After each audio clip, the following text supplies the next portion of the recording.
En fait, la bonne nouvelle, c'est qu'en fait, il y a des méthodes qui sont capables de récupérer absolument n'importe quel enfant, n'importe quel décrocheur, à partir du moment où on se donne les moyens pour le faire. Le premier chantier des gens qui travaillent sur les décrocheurs et qui réussissent, c'est d'abord un chantier psychologique, parce que ces enfants sont brisés psychologiquement, ont souvent totalement tourné le dos à toute forme d'enseignement, et il faut d'abord commencer par les réparer. En tout cas, c'est leur première action extrêmement positive. Il y a clairement un impact plutôt positif du numérique qui a accéléré ces initiatives, qui a proposé des nouvelles solutions, de nouvelles manières d'éduquer, de nouvelles manières d'accompagner. Le numérique apporte plein de choses. D'une part, la possibilité de faire du sur-mesure à grande échelle et à distance. Ça, c'est le cas d'Open Classrooms. Ça apporte aussi le fait qu'on est capable aujourd'hui de repérer les carences d'un enfant dans sa façon d'apprendre. C'est tout ce qu'on appelle l'adaptative learning et qui permettra sans doute demain de repérer qu'il faut apprendre à tel enfant d'une manière différente par rapport aux autres. Et ça, c'est vraiment en train de se construire.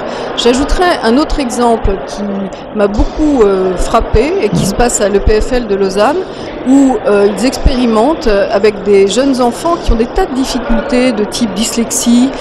Et en fait, ils les font travailler avec un robot, le petit robot Nao, et ils disent aux enfants que ce petit robot, que c'est eux qui vont lui apprendre à écrire et à lire. Et en fait, ces enfants réparent leurs propres problèmes en étant l'enseignant de Nao. Ça aussi, c'est une des pistes offertes par le numérique.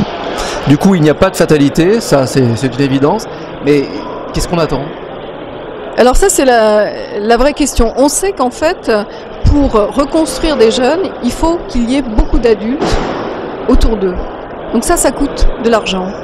Mais en fait, il faut qu'il y ait cette volonté d'abord de consacrer cet argent à ces décrocheurs. Or, vous avez écouté peut-être mon intervention. Moi, le premier chiffre qui m'a fait bondir, c'est de découvrir qu'il y avait 2 millions en France, 2 millions de décrocheurs. Ce qui est un chiffre énorme. Et comme je l'ai dit, il y a un recruteur qui s'appelle Daesh, qui lui ne va pas demander les diplômes, les prérequis, les barrières qu'on a tendance à mettre un peu trop souvent face aux jeunes.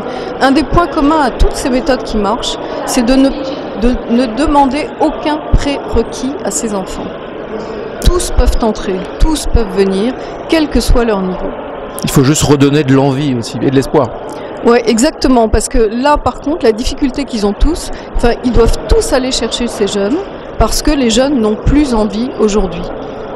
Ça, c'est le chantier, ça, c'est le côté le plus inquiétant. Bon, ben on va retenir surtout le message plein d'optimisme, il n'y a pas de fatalité. On peut reconstruire n'importe quel jeune.